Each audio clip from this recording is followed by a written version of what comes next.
Good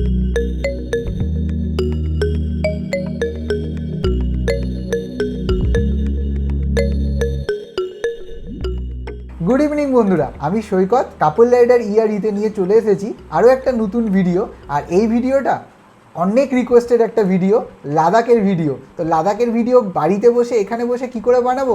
আরে বন্ধুরা, এটাই তো সেই ভিডিও যেখানে তোমরা এত এত কমেন্টে জানতে চেয়েছো, দাদা লাদাখ তো ঘুরে এলে, কত খরচ হলো, দাদা লাদাখ তো যাবো, কীভাবে রুট প্ল্যান করব, কোন হোটেলে থাকবো, এইগুলো জানানোর জন্যই কিন্তু আজকের এই ভিডিওটা।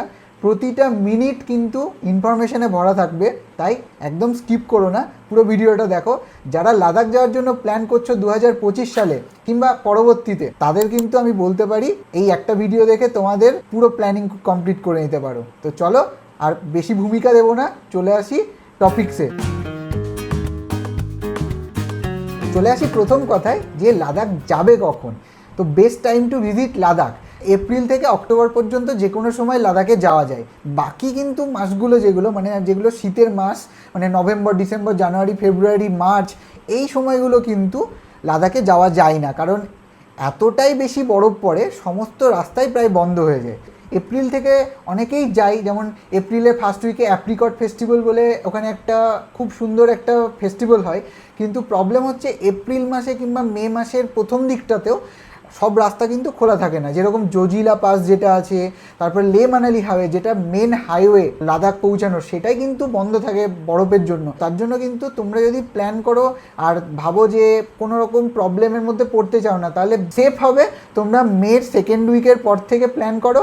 বেস্ট পিক সিজন যদি বলা হয় জুন অ্যান্ড জুলাই। আমরা গেছিলাম জুন মাসের 2 তারিখে, কোথাও কোনো প্রবলেম পাইনি, সমস্ত রাস্তা খোলা ছিল। পরের দিকে যারা যেতে চাও, জুলাই আগস্টের দিকে যেতেই পারো, কিন্তু বাইকে যারা যাবে, ওয়াটার ক্রসিং যেগুলো হয় সেগুলো একটু বেশি ফোর্স চলে আসে, নদীগুলো একটু বেশি উপচে রাস্তায় চলে আসে। আদারওয়াইজ জুন জুলাই মাসেও কিন্তু ওয়েদার ভালোই থাকে। লাদাখে খুব একটা বৃষ্টি হয় না, কাজেই বৃষ্টির সমস্যা নেই। কিন্তু যেহেতু বরফগুলো সব গলে যায় গরমকালে, সেই জন্য কিন্তু নদী নালাগুলো ফুলে ফেঁপে ওঠে। আর অক্টোবর থেকে আবার প্রচণ্ডই ঠান্ডা পড়া শুরু করে, সমস্ত জায়গাতেই কম বেশি মাইনাসে টেম্পারেচার চলে যায়। তারপর থেকে তো বরফ পড়ে আবার রাস্তা বন্ধ হয়ে যায়। এইবার চলে আসি যাবে কিভাবে, মানে মোড অফ ট্রান্সপোর্ট কী হবে। মোড অফ ট্রান্সপোর্টের কথা যদি বলি, এক তো পুরোপুরি প্রাইভেট ট্রান্সপোর্টে যেতে পারো, যেটা নিজেরা যাবে। যেরকম আমরা নিজেরা বাইকে গিয়েছিলাম, কলকাতা থেকে বাইকে ট্রাভেল করে আমরা লাদাখ পৌঁছেছি, ওখানে লাদাখ ঘুরেছি নিজের বাইকে। এবং তোমাদের যদি কার থাকে, বাইক আর 4 হুইলার, তো তোমরা কিন্তু একই রকমভাবে এখান থেকে ড্রাইভ করে চলে যেতে পারো লাদাখ, এবং ওখানে ঘুরে দেখতে পারো নিজের গাড়িতে লাদাখ। আরেকভাবেও তোমরা লাদাখ ঘুরে দেখতে পারো, সেটা হচ্ছে মিক্সড মোড অফ ট্রান্সপোর্ট, যেটা অনেকে অ্যাভেল করে। তুমি নিজের বাইকে ঘুরে দেখতে চাও লাদাখ, কিন্তু এতটা রাস্তা চালিয়ে যেতে চাইছো না, মানে প্রায় শ্রীনগর পর্যন্ত তুমি চালিয়ে যেতে চাইছো না, তখন তুমি করতে পারো। আমরা যেমন কলকাতা থেকে গেছিলাম, এটা ওয়েস্ট বেঙ্গলে যে কোনো জায়গা থেকেই করতে পারো। হাওড়া থেকে তোমার বাইকটা জম্মু তাওয়াই এক্সপ্রেসে পার্সেল করে পাঠিয়ে দিলে জম্মু তাওয়ায়, মানে তুমিও সঙ্গে গেলে, ওখানে বাইকটা নামিয়ে নিয়ে ওখান থেকে লাদাখ পৌঁছে তারপর লাদাখ ঘুরে দেখলে নিজের বাইকে। এটা একটা পসিবল। আর কীভাবে বাইক পার্সেল করবে তার অসংখ্য ভিডিও ইউটিউবে আছে, তো সেটা তোমরা দেখে নিতে পারো প্রসেসটা। আমি এখান থেকে চালিয়ে গেছিলাম, কাজে ওটার ব্যাপারে আমি আর যাচ্ছি না। আর যদি কেউ পুরোপুরি পাবলিক ট্রান্সপোর্টে ঘুরে দেখতে চাও, মানে রেন্টেড কারে, তাহলে এখান থেকে বাই এয়ার তোমরা শ্রীনগর যেতে পারো, অথবা বাই ট্রেন তোমরা জম্মু তাওয়ায় চলে যেতে পারো, এবং সেখান থেকে কার রেন্ট করে পুরো লাদাখ তোমরা ঘুরে দেখে নিতে পারো।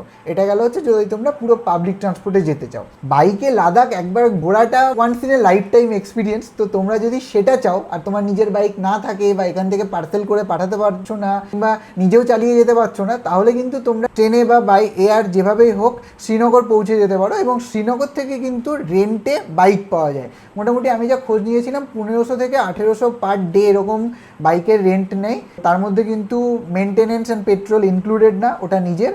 তো এইভাবেও কিন্তু ভাড়া নিয়ে তোমরা দেখতে পারো। এবং মানালি থেকেও পাওয়া যায়, বাট মানালি থেকে লাদাখ যাওয়া, মানে লাদাখ দুভাবে যাওয়া যায়। রুট যখন আসছি পরে ভিডিওতে তখন বলছি, শ্রীনগর হয়ে লাদাখ যাওয়া যায়, অথবা মানালি হয়ে লাদাখ যাওয়া যায়। মানালি হয়ে অনেকেই যায়, বাট আমি কখনোই এটা রেকমেন্ড করবো না। কেন করবো না সেটাও ভিডিওতে পরে বলছি। আমি কিন্তু সবসময় সাজেস্ট করবো তোমরা শ্রীনগর হয়ে যেও। এবার তোমাদের বলে দিই লাদাখের পারমিটের ব্যাপারে। মানে এই পারমিটের জন্যই কিন্তু আজকে এই ল্যাপটপটা নিয়ে বসা, যে কীভাবে পারমিট বানাতে হয় সেটা তোমাদেরকে পুরো লাইভ দেখাবো। অনেকেই কিন্তু এটার ব্যাপারে নানামুনি নানা মতের মতো বলেন, লাদাখ ঘুরতে কোনো পারমিট লাগে না। আজকের ডেটে দাঁড়িয়ে তো ভুল কথা, কবে কী ছিল জানি না। আমি 2024-এ ঘুরে এসেছি, আমার পারমিট লেগেছে, এবং 2025-এও তোমরা যদি লাদাখ ঘুরতে যাও ইনার লাইন পারমিট লাগবে। হ্যাঁ, তোমরা যদি শুধু লে সিটিতে যাও তাহলে কোনো পারমিট লাগবে না, এবং তোমরা যদি জাংস্কারের ওপর দিয়ে যাও তাহলে জাংস্কারের জন্য কোনো পারমিট লাগবে না, কিন্তু লের পরে তুমি যে এরিয়াতেই যেতে যাও সেখানে কিন্তু তোমাদের ইনার লাইন পারমিট থাকাটা মাস্ট। তো চলো এবার তাহলে তোমাদেরকে দেখিয়ে দিই কীভাবে ইনার লাইন পারমিটটা বানাবে। আমি আমার স্ক্রিন রেকর্ডিংটা অন করে তোমাদেরকে দেখিয়ে দিচ্ছি। প্রথমে একটা ব্রাউজার খুলে নেবে কম্পিউটারে, খুব ইজি, নিজেরাই বানাতে পারবে, কোনো এজেন্ট লাগবে না, কিচ্ছু লাগবে না। একটা ব্রাউজার, গুগল ক্রোম কিংবা যা তোমার ব্রাউজার পছন্দ সেটা খুলে নেবে। তারপরে চলে যাবে হচ্ছে আমাদের সবার ফেভারিট একটা ওয়েবসাইট, সেটা হচ্ছে google.com। তো গুগলে গিয়ে তোমরা সার্চ করবে লাদাখ ইনার লাইন পারমিট। তারপর তোমরা এই যে ওয়েবসাইটটা দেখতে পাচ্ছ, এই ওয়েবসাইটটা তোমাদের ওপেন করতে হবে। তো এই ওয়েবসাইটটার ডিরেক্ট লিঙ্ক আমি ডেসক্রিপশন বক্সে দিয়ে দেবো। এটা খুললে তোমরা এরকম একটা হেলথ অ্যাডভাইজারি দেখতে পাবে, এটা পড়ে নিও। তারপরে আরও একটা ইম্পর্টেন্ট নোটিশ কেটে দিলাম। তারপর এই যে ডোমেস্টিক, এখানে তোমাদেরকে ক্লিক করতে হবে। ডোমেস্টিকে গেলে এখানে তোমরা পড়ে নেবে যে এখানে বলছে যে ডিএম অফিসে গিয়ে কিছু করার দরকার নেই, ভেরিফাই করার দরকার নেই, তো তোমরা অনলাইনেই করে নিতে পারো। এখানে খুব সিম্পলি এখানে দেখিয়ে দিচ্ছে যে কাদের কাদের জন্য অ্যাপ্লিকেবল। এখানে খুব সিম্পল, এই ফর্মটা ফিল আপ করতে হবে। আমি আমার নাম দিয়ে দিচ্ছি, এখানে আমার মোবাইল নাম্বার দিয়ে দিচ্ছি, আমি একটা র্যান্ডম মোবাইল নাম্বার দিচ্ছি। কটা নাম্বার হলো? ওকে, ঠিক আছে। এখানে ইমেল অ্যাড্রেস তোমরা দিয়ে দেবে, আমি একটা ইমেল আইডি দিয়ে দিচ্ছি।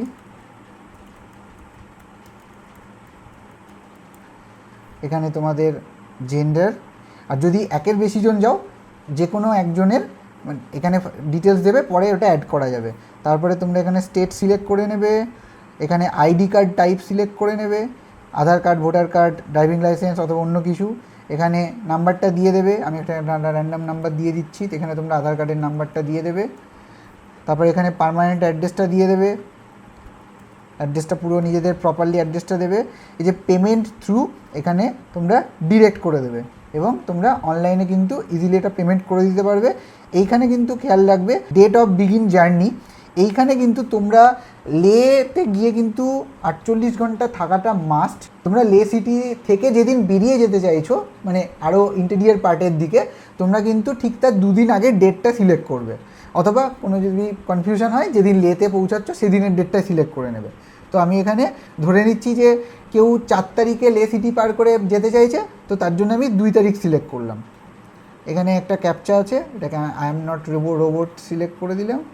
তারপরে এইখানে রেজিস্টার আছে, এইটা কিন্তু এখানে একটা পপ আপের নিচে থাকে, এটাকে রেজিস্টারে ক্লিক করলে এখানে issue individual registration, issue group registration. যদি তোমরা সিঙ্গেল ট্রাভেল করছো তাহলে ইন্ডিভিজুয়াল, আর যদি একের বেশি যাচ্ছ, যেখানে আমি আর ঐন্দ্র দুজন গেছিলাম, এটাতেও কিন্তু গ্রুপ করতে হবে, কারণ এখানে নামটা অ্যাড করতে হবে। এখানে দেখছো সমস্ত কিছু চলে এসেছে। এখানে ট্যুরিস্ট ডিটেলসের মধ্যে এই যে নেক্সট যে থাকছে তার নামটা দিতে হবে। এখানে আমি দিলাম হচ্ছে ঐন্দ্রিলা, স্টেট ও ওয়েস্ট বেঙ্গল, আইডি টাইপ আধার কার্ড, আইডি নাম্বার আমি একটা দিলাম, এটা তোমরা দিয়ে দেবে, হ্যাঁ ফিমেল, এবং আমি নেক্সট করলাম। এইবার এইটা হচ্ছে আমরা কোথায় কোথায় যেতে চাই লাদাখের।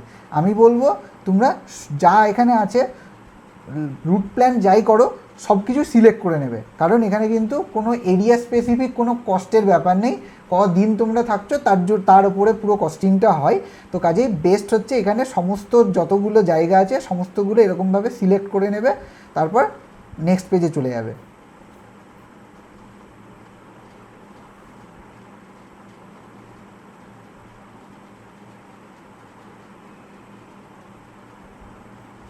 সবগুলো আমি সিলেক্ট করে নিয়েছি। এখানে দেখিয়ে দিয়েছে যে 2 জন যাচ্ছি, আইডি কার্ড নাম্বার এই, ডেট অফ বিগিন জার্নি আর একবার সিলেক্ট করতে দিচ্ছে। আমি এই যেটা আমি বলছিলাম যে 2 তারিখে আমি যাব, মানে এখানে 4 তারিখ থেকে কিন্তু আমি ইনার লাইন পারমিটের আমার অপশানটা আসবে, সেই জন্য ফার্স্টের বার কিন্তু আমি 2 সিলেক্ট করলাম, এবার আমি 4, মানে এবার আমি লে সিটি ছাড়িয়ে লাদাখের আরও ভেতরে চলে যাবো 4 তারিখ থেকে।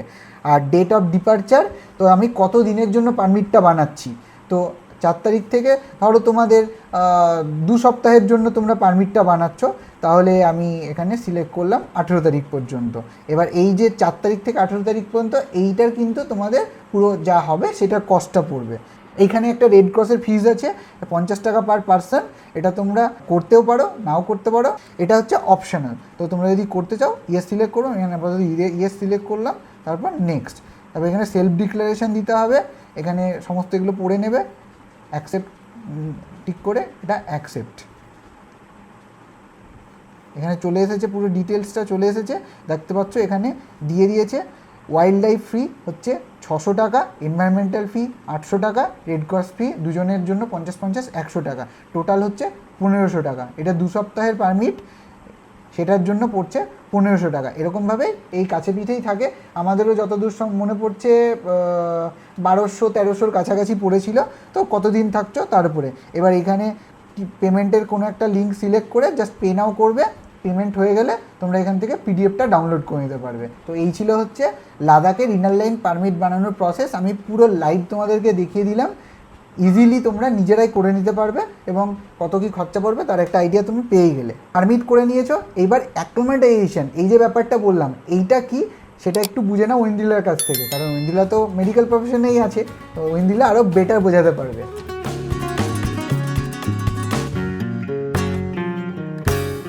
অনেক দিন পর আবার ক্যামেরার সামনে, তাও আবার কাপেল রাইডার ইয়ারি লাদাখের একটা মোস্ট রিকোয়েস্টেড একটা ভিডিওতে। আমার ডিপার্টমেন্ট পড়েছে হচ্ছে অ্যাক্লিমেটাইজেশনের। অ্যাক্লিমেটাইজেশন খুব বড় কোনো ব্যাপার নয়, খালি একটু বোঝার বিষয়। অ্যাক্লিমেটাইজেশনকে যদি আমরা বলতে যাই তাহলে পাতি বাংলায় হচ্ছে পাহাড়ের ওয়েদারের সাথে নিজের শরীরকে অ্যাডজাস্ট করানো। আমরা যেখানে থাকি সেইটা সমুদ্রের খুব কাছে থাকি, তার অল্টিটিউড হয়তো খুব বেশি হলে 30 কি 40 ফিট হবে, কিন্তু আমরা লাদাখে যেসব জায়গাগুলো ট্রাভেল করি সেই সব জায়গাগুলোর অল্টিটিউড শুরুই হয়তো হয় 11,000 12,000 আর হায়েস্টটা তো 19,000। এই যে এতটা গ্যাপ, সেটা তো শরীরকে আমাদের মানিয়ে নিতে হবে, নাহলে তো অনেক রকম সমস্যা হতে পারে শরীরে। এই জন্যই অ্যাক্লিমেটাইজেশনটা দরকার। এখন যারা লাদাখ যাবে ভাবছো তারা অলরেডি এটা জেনে নিয়েছো যে লাদাখ দুটো রুট দিয়ে যাওয়া যায়, একটা হচ্ছে শ্রীনগর দিয়ে, একটা হচ্ছে মানালি হয়ে। আমরা সবসময় সাজেস্ট করি, এবং আমরা না, যে কোনো ডাক্তাররাই সাজেস্ট করে যে হাই অল্টিটিউডে যাওয়ার আগে লো অল্টিটিউডে কিছু দিন কাটানোর জন্য। এই জন্য যদি তোমরা শ্রীনগর দিয়ে লাদাখে এন্ট্রি করো তাহলে শ্রীনগরের অল্টিটিউড হচ্ছে 8,000 7,500, জজিলা 11,000, যখন তোমরা লে পৌঁছাবে সেটা হবে 12,000 12,500, যখন তোমরা খারদুংলা যাবে সেটা 17,000। এই যে মাঝে এতদিন তোমরা থাকবে সেটাতে তোমার শরীর অভ্যস্ত হয়ে যাবে। মানালির রাস্তা দিয়ে যদি তোমরা লে যাও, প্রথম যেখানে তোমরা স্টে করবে সেই জায়গাটাই হয়তো হবে হচ্ছে তোমার 16,000 কি 14,000, আর মানালির অল্টিটিউড হচ্ছে 6,500-এর কাছাকাছি। তো এই যে এত বড় একটা 6,500 আর 14,000-এর যে গ্যাপটা, সেটা শরীর মানিয়ে নিতে পারে না, যার ফলে এএমএস হয়, এবং এএমএস কিন্তু কোনো কোনো সময় খুব প্রাণঘাতী হয়ে যায়। তাই জন্য সবসময় আমরা সাজেস্ট করব যে তোমরা শ্রীনগরের রুট নাও, আগে এএমএস হয়েছে কি হয়নি জানার কোনো দরকার নেই। সাথে ব্যাগের মধ্যে একটা ছোট পোর্টেবল অক্সিজেন ক্যান ক্যারি করো, যাতে যদি কোনো সমস্যা হয়, একটু শ্বাসকষ্ট, মাথা ঝিমঝিম করা, গা গোলানো, বমি পাওয়া, এই জিনিসটা যদি হয়, অন্তত একটা বেসিক সাপোর্ট তোমরা ওই অক্সিজেন থেকে দিতে পারবে। আর আরেকটা যেটা আমরা পুরো লাদাখের মনে হয় প্রত্যেকটা ব্লগে আমরা বলতে বলতে এসেছি, প্রচুর প্রচুর জল খাবে। যে কোনো হাই অল্টিটিউড পাস করার সময় মিনিমাম ঘন্টায় 1 লিটার করে জল খাওয়ার চেষ্টা করবে। জানি অ্যাভেলেবিলিটির সমস্যার জন্য একটু জলের বোতল ক্যারি করবে, তবে জলের বোতল যেখানে সেখানে ফেলবে না। জল খাবে, জল কিন্তু শরীরকে ভীষণ হাইড্রেটেড রাখে আর শরীরকে কিন্তু ভীষণ অক্সিজেনের সাপোর্ট দেয়।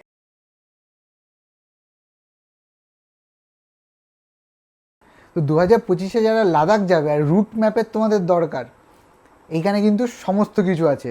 এই যে আমাদের চিত্রগুপ্তের খাতা, মানে আমাদের প্ল্যানিংয়ের খাতা, এই খাতাতে আমরা কত প্ল্যানিং করেছি, কত মাস ধরে, এটা হচ্ছে তার সামারি। আমাদের যে রুট করেছিলাম সেটা আমি তোমাদেরকে সামান্য কিছু মডিফাই করে বলছি, কারণ আমরা কিছু কিছু বেশি স্ট্রেচ গেছিলাম। জেনারেলি লোকে হয়তো ওই স্ট্রেচটা যায় না, যতটা পসিবল সাধারণ একজন মানুষের পক্ষে আমি সেই হিসাবে বলছি। আর আমার বাড়ি দমদম কলকাতার, আমি দমদমের সাপেক্ষে বলছি, তোমরা শুরুর যে পয়েন্টটা সেটা তোমরা তোমাদের সাপেক্ষে বসিয়ে নিতে পারো। তো আমরা প্রথমে বেরিয়েছিলাম হচ্ছে দমদম থেকে, আর আমরা ফার্স্ট দিন টার্গেট করেছিলাম আমরা বারাণসী যাব। তো বারাণসীর ডিস্টেন্স হচ্ছে কলকাতা থেকে 670 কিলোমিটার, আর সেটা যেতে আমাদের 14-15 ঘন্টা মতো সময় লেগেছিলো। এটা ডিপেন্ড করছে তুমি কখন যাচ্ছ, রাতে যাচ্ছ, দিনে যাচ্ছ, ট্রাফিকের কন্ডিশন কীরকম থাকছে, তুমি কতবার ব্রেক নিচ্ছ। কিন্তু সব সময়ের জন্য তোমার যেটা সুবিধা হয় সেটাই করবে। তোমার যদি মনে হয় তুমি বারাণসী যেতে পারবে না, কোনো ব্যাপার নেই, তার আগে বিহারের কোথাও থেকে যেতে পারো, সেটা পুরো তোমাদের ইচ্ছা মতো প্ল্যান করবে। এটা জাস্ট আমরা যেটা করেছি সেটা তোমাদের একটা সাজেস্ট করছি।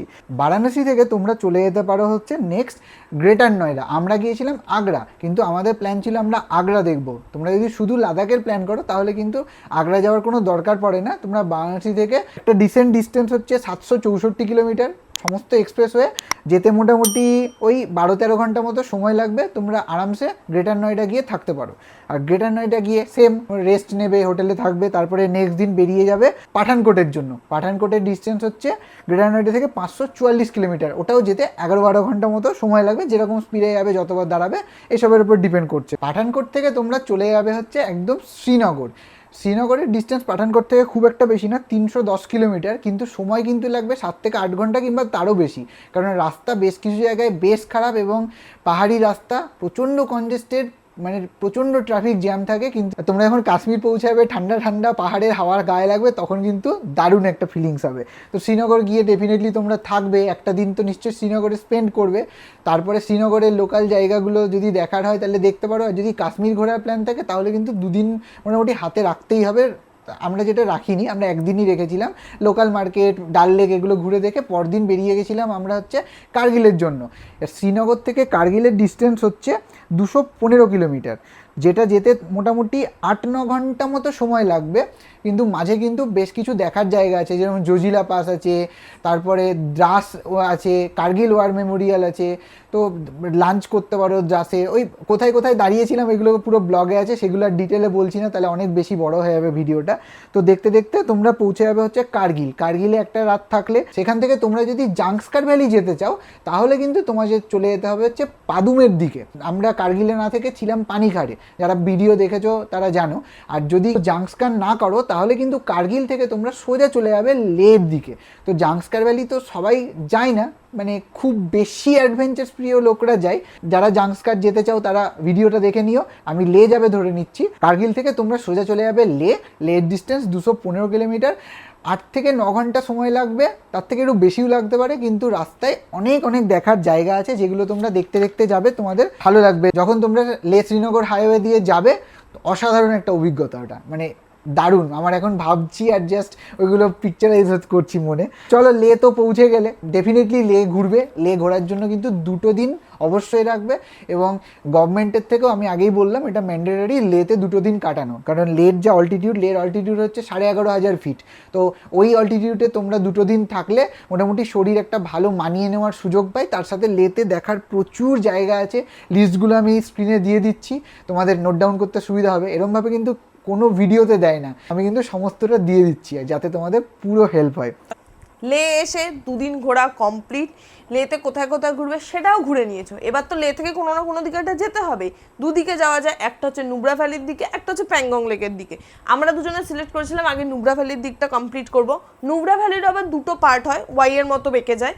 তো আমরা আগে হুন্ডারের দিকটা নিয়েছিলাম। তো হুন্ডার ভিলেজে তোমরা থাকতে পারো। হুন্ডার হচ্ছে স্যান্ডিউমসের জন্য বিখ্যাত। হুন্ডারে যেহেতু একটু বেশি কনজেস্টেড লেগেছিল আমাদের, স্যান্ডিউমসের ওখানটায় অনেক বেশি লোকজন থাকে, আমরা একটু ফাঁকা ফাঁকা খুঁজেছিলাম, তাই জন্য আমরা আগিয়ে চলে গেছিলাম তুর্তুক ভিলেজের দিকে। তবে লাকিলি আমরা আরও ভালো ছিলাম যে তায়াকশি ভিলেজে গিয়ে থাকতে পেরেছিলাম। তায়াকশি হচ্ছে ইন্ডিয়ার লাস্ট যে থাং ভিলেজ, তার আগের ভিলেজটাই হচ্ছে তায়াকশি ভিলেজ। মানে ওর পরই তোমাকে ওই ইনার লাইন পারমিট দেখিয়ে থাঙে এন্ট্রি করতে হবে। তো আমরা লাস্ট ওখানেই থেকেছিলাম। তায়াকশি ভিলেজে গিয়ে তোমরা অনেক ক্যাম্প পেয়ে যাবে, তোমরা সুইস কটেজ পেয়ে যাবে, ওগুলোতে তোমরা থাকতে পারো। তায়াকশি ভিলেজ থেকে তোমরা থাং কভার করবে, থাং কভার করে আবার তোমরা চলে আসবে সেই ওয়াই পয়েন্টের এখানটায়। মানে এই দিকে হচ্ছে হুন্ডার, এদিকে হচ্ছে সিয়াচেন গ্লেসিয়ারের দিকে। আমরা এই হুন্ডারটা কভার করে আবার এই ওয়াই রাস্তা দিয়ে এসে এই সিয়াচেন গ্লেসিয়ারের এখানে আমরা তাকসা ভিলেজ বলে একটা ভিলেজ আছে সেখানে ছিলাম। সেখান থেকে আমরা সিয়াচেন দেখে এসে আবার চলে এসেছিলাম এই ওয়াইতে লাঞ্চ করে আমরা চলে গেছিলাম পুরো প্যাংগং লেকের দিকে। ওখান থেকে তোমরা প্যাংগং লেকের দিকে যাওয়ার জন্য দুটো রাস্তা পাবে, একটা সেই লের ওপর দিয়ে খারদুংলা পাস ক্রস করে যেতে পারো, অথবা তোমরা আরেকটা রাস্তা নিতে পারো যে রাস্তাটা আমরা নিয়েছিলাম। সেই রাস্তাটা তোমরা একবার ভিডিওতে গিয়ে দেখে নিও, রাস্তার কন্ডিশন সব ওখানে দেওয়া রয়েছে। ওই রাস্তাটা গিয়ে তোমরা স্পাগমিকে থাকতে পারো, মিরাকে থাকতে পারো, মান ভিলেজে থাকতে পারো। আমরা মিরাকে থাকার প্ল্যান ছিল কিন্তু আমাদের পাংচার হয়ে যাওয়ার জন্য আমরা স্পাগমিকে একদিন ছিলাম, মিরাকে একদিন ছিলাম। প্যাংগং লেক দেখা কমপ্লিট। এবার তোমরা কোথায় যাবে? এবার তোমরা কিন্তু মিরাক থেকে চলে যাবে ডিরেক্ট হানলেতে। হানলে তো জানোই নাইট স্কাইয়ের জন্য বিখ্যাত। আমরা দুর্ধর্ষ কিছু নাইট ফটোগ্রাফি করেছিলাম, সেগুলো আমাদের ভিডিওতে আছে, তোমরা দেখে নিও। মোটামুটি মিরাক থেকে হানলে তোমার ডিস্টেন্স হচ্ছে 145 কিলোমিটার, যেতে মোটামুটি 6 থেকে 7 ঘন্টা লাগবে, যেহেতু পাহাড়ি রাস্তা, খুব কম সময় তোমরা পৌঁছাতে পারবে না। হানলে পৌঁছালে, হানলেতে সারাদিন থাকলে, রেস্ট নিলে, তারপরে তোমরা পরের দিন চলে গেলে উমলিংলা। যদি কেউ উমলিংলা না করতে চাও তাহলে তোমরা ডিরেক্ট চলে যেতে পারো হচ্ছে মানালির দিকে। আমরা হানলে থেকে উমলিংলা কমপ্লিট করে আবার এসে হানলেতে ছিলাম। হানলে থেকে আমরা চলে গেছিলাম হচ্ছে সোমোরিরি লেক, যে জায়গাটা অনেকেই যায় না। 15,000 অল্টিটিউড সোমোরিরি লেকের, অনেকটাই উঁচুতে, আর ভীষণ ঠান্ডা থাকে ওই জায়গাটায়।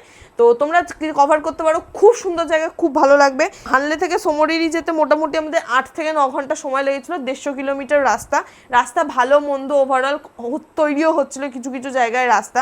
সোমোরিরি থেকে আমাদের প্ল্যান ছিল ডিরেক্ট সারচুতে এসে থাকবো, তবে আমরা সারচুতে না থেকে আমরা ডিরেক্ট মানালি চলে এসেছিলাম ওই দিনকে। এই স্টেজগুলো করার দরকার নেই। সোমোরিরি লেক থেকে তোমরা সারচুতে এসে থাকলে, সোমোরিরি লেক থেকে সারচুর ডিস্টেন্স ওই 210 কিলোমিটার, 10 ঘন্টার মতো সময় লাগবে। সারচুতে এসে রেস্ট করলে আবার সারচু থেকে তোমরা মানালির জন্য বেরোলে, তার মধ্যে তোমাদের অনেকগুলো হাই পাস পড়বে, যেমন বারলাচাল এরকম পাস পড়বে। 180 কিলোমিটারের রাস্তা, মোটামুটি 8 ঘন্টা থেকে 9 ঘন্টা সময় লাগবে, খাওয়া দাওয়া নিজেদের মতো করে যতটা তোমরা সময় নেবে সেটার উপর। এবার মানালি থেকে বেরিয়ে আসা নিজেদের বাড়ির দিকে। মানালি থেকে তোমরা চলে আসো দিল্লিতে স্টে করো। দিল্লিতে থাকার পর দিল্লি থেকে আবার বারাণসী, যেমন রুটে তোমরা গেছিলে সেম রুটে আবার ব্যাক করো। কেউ মনে করো যে দিল্লিতে থাকবো না, গ্রেটার নয়ডাতে থাকবো, যেটা আমরা করেছিলাম, সেটা তোমরা তোমাদের মতো সাজিয়ে নিতে পারো। গ্রেটার নয়ডা থেকে আবার বারাণসী থেকে হোম, আমরা যেরকমভাবে সাজিয়েছিলাম। তোমরা এইভাবে রুট ম্যাপটা তোমাদের মতো প্ল্যান করতে পারো। এই যে এতগুলো জায়গা তোমাদেরকে বললাম, তো আমরা তো ডেফিনেটলি কেউ এই জায়গাগুলো চিনি না, তোমরাও চিনবে না হয়তো। যখন ন্যাশনাল হাইওয়েতে যাচ্ছ তখন তো ঠিক আছে, কোনো প্রবলেম হবে না, কারণ অনেক ডিরেকশন বোর্ড পাওয়া যায়। যখন লাদাখের জায়গাগুলো ঘুরবে, সেই জায়গাগুলোতে অনেক জায়গা হয় কি, কোনো জিজ্ঞেস করার মতো একজন লোক পাওয়া যায় না, এত শুনশান রাস্তা। তো তার জন্য গুগল ম্যাপ আমাদের সবার বন্ধু আছে, কিন্তু গুগল ম্যাপও কিন্তু সব জায়গায় অনলাইন ভার্সনটা কাজ করে না। লাদাখের পুরো রিজিয়নটাতে নেটওয়ার্কের বেশ সমস্যা আছে, মানে সব জায়গায় নেটওয়ার্ক নেই, কাজেই গুগল ম্যাপও ঠিকমতো কাজ করবে না। সেই জন্য কিন্তু তোমরা অফলাইন ম্যাপটা বাড়ি থেকেই পুরো লাদাখের অফলাইন ম্যাপটা ডাউনলোড করে নিয়ে যেও। আর অফলাইন ম্যাপ ডাউনলোড করা থাকলে জাস্ট যে স্পটগুলোর তোমরা ভিজিট করবে সেগুলো সার্চ করবে, তাহলে পরপর সাজিয়ে নিতে পারবে অ্যাড স্টপ করে, তাহলে ইজিলি কিন্তু এইভাবে তোমরা সমস্ত ট্যুরিস্ট স্পটগুলো কিংবা তোমরা ডেস্টিনেশনে যাচ্ছ সেইভাবে একদম ভালোভাবে ঘুরে নিতে পারবে।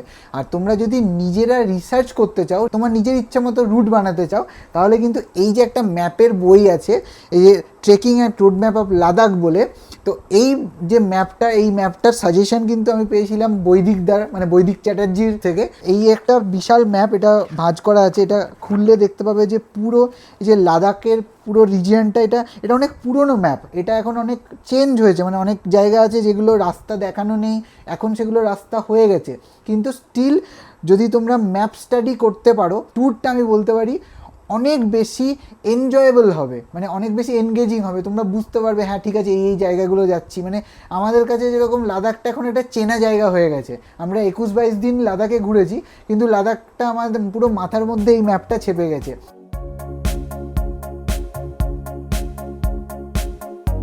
এতদিন ধরে তো লাদাখ ঘুরবো, পকেটে কতটা ভার পড়বে সেটা তো জানতে হবে। আমরা কিন্তু আগেই বলে দিচ্ছি, যা অ্যামাউন্ট আমরা বলবো সেটা কিন্তু আমাদের দুজনের হয়েছে, একজনের হলে অনেকটা কম হবে। পেট্রোল, যেটা মেন জিনিস বাইক নিয়ে যাওয়ার জন্য, সেটাতে আমাদের খরচ হয়েছে 22 দিনে বাড়ি থেকে লাদাখ ঘুরে আবার বাড়ি আসা অবধি 24,654 টাকা। এটা হচ্ছে পেট্রোলের খরচ। হোটেলে আমাদের খরচ হয়েছে 22 দিনে 35,800 টাকা, তাও কিছু কিছু জায়গা একটু কস্টলি ছিল, যেমন মানালি, আগ্রা, সেগুলো তোমরা তোমাদের মতো বার্গেনিং করে অ্যাডজাস্ট করে, ম্যালোর থেকে দূরে থেকে তোমরা তোমাদের মতো অ্যাডজাস্ট করে নিও। ফুডিংয়ে আমাদের দুজনের খরচ পড়েছে 21,032 টাকা, সেটাও 22 দিনের। পারমিটে খরচ পড়েছে হচ্ছে আমাদের 1280 টাকা, সেটা ওই দিন হিসাবে সৈকত তো পারমিটের টাইমে দেখিয়ে দিয়েছে পারমিট কীভাবে বানাতে, ওই হিসাবে তোমাদের যেটা পড়বে, কদিনের বানাচ্ছ, কতজনে যাচ্ছ সেই হিসাবে। টোল, যেহেতু আমরা এক্সপ্রেসওয়ে দিয়ে ট্রাভেল করেছি, বাইকে কিন্তু এক্সপ্রেসওয়েতে টোল ট্যাক্স দিতে হয়, সেই টোলে আমাদের 3টে এক্সপ্রেসওয়েতে যাওয়া আসা মিলিয়ে আমাদের খরচ পড়েছে 1310 টাকা। এছাড়াও বাইকের repairing, bike wash, tube puncture, এগুলো সমস্ত কিছু এক্সট্রা মিসেলিনিয়াস নিয়ে আমাদের খরচ হয়েছে 6,624 টাকা। টোটাল আমাদের দুজনের 22 দিনের ট্রিপে খরচ হয়েছে 90,700 টাকা। 22 দিন ধরে লাদাখ আমরা ঘুরেছি, 22 দিনের ট্রিপে আমরা কভার করেছি 6,976 কিলোমিটার। এটা আমাদের দমদমের বাড়ি থেকে লাদাখ ঘুরে আবার দমদমের বাড়ি অবধি। এই যে টোটাল কস্টিংটা আমরা বললাম 90,700 টাকা, সেটা কিন্তু সম্পূর্ণ ডিপেন্ড করবে তোমরা কীরকম হোটেলে থাকছো, কীরকম খাওয়া দাওয়া করছো এবং বাইকের মাইলেজ। আমাদের যেমন বেশি সিসির গাড়ি, তাই জন্য আমরা মাইলেজ অনেক জায়গাতে কম পেয়েছি। যাদের কম সিসির বাইক তারা মাইলেজ অনেক বেশি পাবে। একজন ট্রাভেল করলে তার একরকম খরচ, দুজন করলে আরেক রকম খরচ, তো সেটা তোমাদের মতো অ্যাডজাস্ট করে নিও। এটা হচ্ছে আমাদের খরচ 22 দিনের ট্রিপে 6,976 কিলোমিটারের টোটাল খরচ আমরা বললাম। যারা লাদাখ যাবে ভাবছো, তারা এই ভিডিওটা দেখে আশা করি সম্পূর্ণ আইডিয়া পেয়ে গেছো। এবার যখন তোমরা পার্টিকুলার ইনফরমেশন চাইছো, তাই জন্য তোমাদেরকে প্লিজ একটু আমাদের ব্লগগুলো দেখতে হবে। ব্লগে আমরা প্রচুর ডিটেলে প্রত্যেকটা জায়গা, কোথা থেকে টার্ন করবে, কোথায় দাঁড়াবে, সমস্তটা দেখিয়ে দিয়েছি। আশা করি তোমাদের কোনো রকম সমস্যা হবে না। কোয়ারি থাকে তাহলে তোমরা আমাদের কোনো ব্লগে গিয়ে কমেন্ট করো কি কোয়ারি আছে, আমরা সেটা রিপ্লাই দেওয়ার চেষ্টা করব। নেক্সট আমরা চেষ্টা করছি যত তাড়াতাড়ি সৈকত রিকভার করে তারপরে কোনো ট্যুরে যাওয়ার। আশা করছি নেক্সট ট্যুর কোথাও না কোথাও ভালোভাবেই হবে, সৈকত একটু সুস্থ হয়ে উঠুক। আর যারা লাদাখ যাবে ভাবছো তাদের জন্য অল দ্য বেস্ট।